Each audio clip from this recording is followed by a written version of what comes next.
Brau. Brandon. Hey everybody. How are you? Good, how are you doing? Excellent. Good to see you. So, what does craft mean to you? Well, I think that's a word that's been like tossed around a lot the past couple of years, but craft to me definitely means that there's some care, some feeling. There's a little bit more going into it than just the product itself.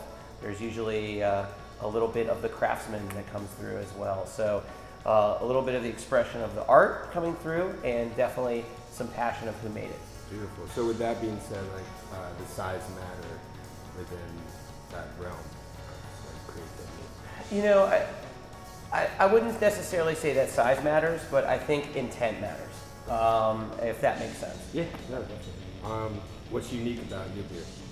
So we were the first brewery in Washington, D.C. since 1956, when the Christian Heinrich Brewing Company closed. We're very proud of that. Very proud to bring that tradition back to D.C.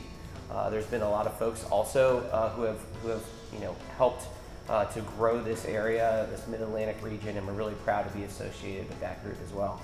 As far as our beer in particular, everything that we do here, we put a lot of care into. We put a lot of effort, a lot of intent.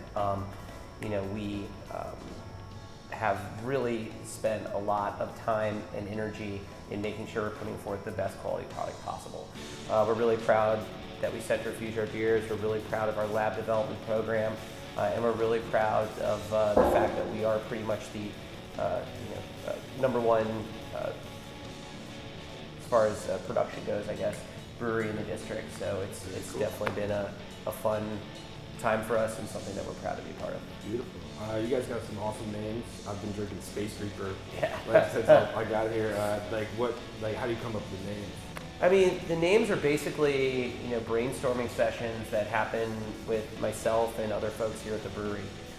Usually, sometimes it can be like the name comes before the beer, and sometimes, we're sitting around trying to pull out elements from the beer in order to find a name for it. Like On the Wings of Armageddon, for example, which is sort of like one of our, our beers that people seek out.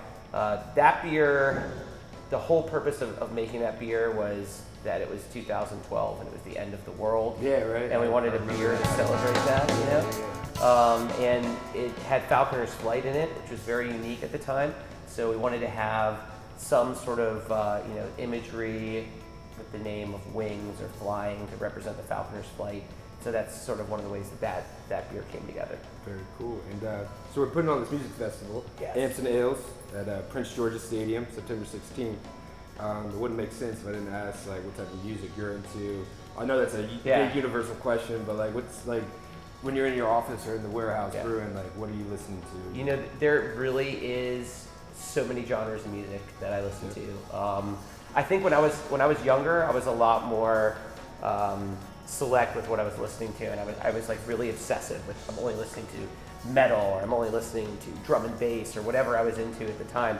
And now I'm sort of, I'm across the board. Kind of break down these barriers. Yeah, totally. I think the older I got, the less I cared about that stuff, and just discovered all sorts of other genres of music out there. But I still listen to a lot of heavy metal. I still listen to a lot of drum and bass, and just whatever else comes through.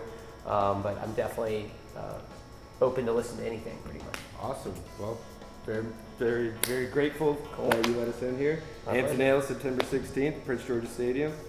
Yeah, it's going to be a humdinger. It is. Hey, very cool. Thanks a lot. Cool. Thanks. Thank you. Cool, guys. Thank you. Awesome. Thank you.